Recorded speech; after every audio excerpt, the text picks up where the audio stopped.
I'm trying Yes. not to talk really fast, and it's really hard. I'm trying so hard.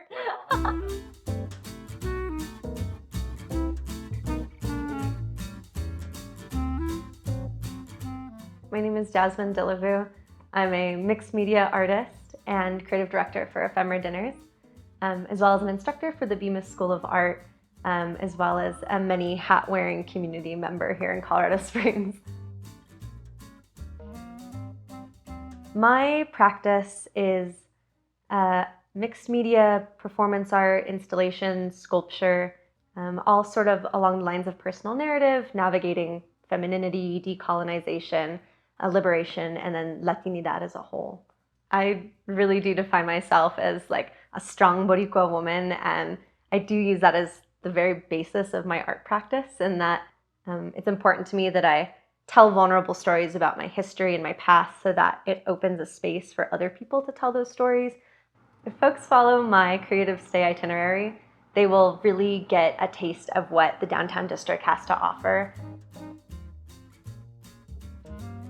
So we're here at Kinship Landing, right downtown Colorado Springs. I think it is one of the most unique hotel spaces that Colorado Springs has. It is the boutique hotel experience, has a hip, trendy vibe. It also hosts hostel spaces, but it also has one of the most unique rooms I have ever stayed in my whole life, which I call glamping, but I think there's probably a more proper term that is like the camp deck at Kinship Landing. And you walk out to it and it is grass and a fire pit, and you can look up at the stars at night, and you are outdoor right in the middle of our community.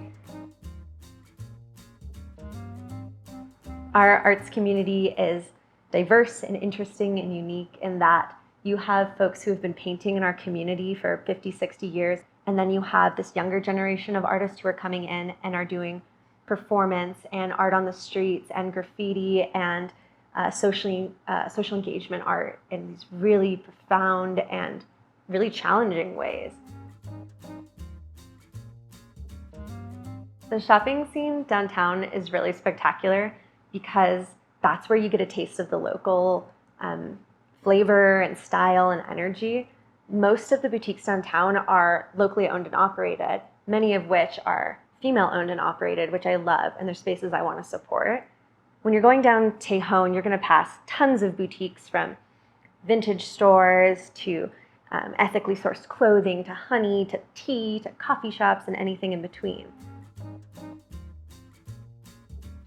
If you're looking for an elevated dinner experience, hands down, Ephemera is the place to go.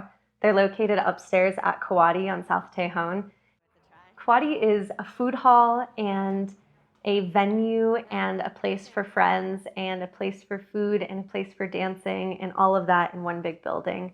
You can go to Anju and get creative Korean food, go down to Rival, get an awesome cocktail, get a paleta on your way out by the front door, go upstairs, have an elevated dining experience at Ephemera, check out art hidden literally everywhere. Ephemera is chef-owned and operated, started in 2018 as an underground arts and food pop-up experience that you kind of had to know someone to get into. You are guaranteed to get a beautiful cocktail there. The Psalms will absolutely give you a pairing of something you have never tried before. Every 2 months, there's a new local artist that resides in the space and gets to do whatever they want to transform it. The things they're doing are absolutely beautiful and totally unique and totally weird. And that's what we sort of need in our town. I love absolutely everything I've ever eaten at Ephemera, but I will have to say, my favorite thing to get at Ephemera still is just a big old plate of oysters with lemon and their house-made minenet. So Chef Ian is my partner of 10 years, soon-to-be husband, and he started in the food industry when he was 16 years old. Now he's here running Ephemera alongside Adam, and beautiful mind for food and art, and really sees food as just another art form.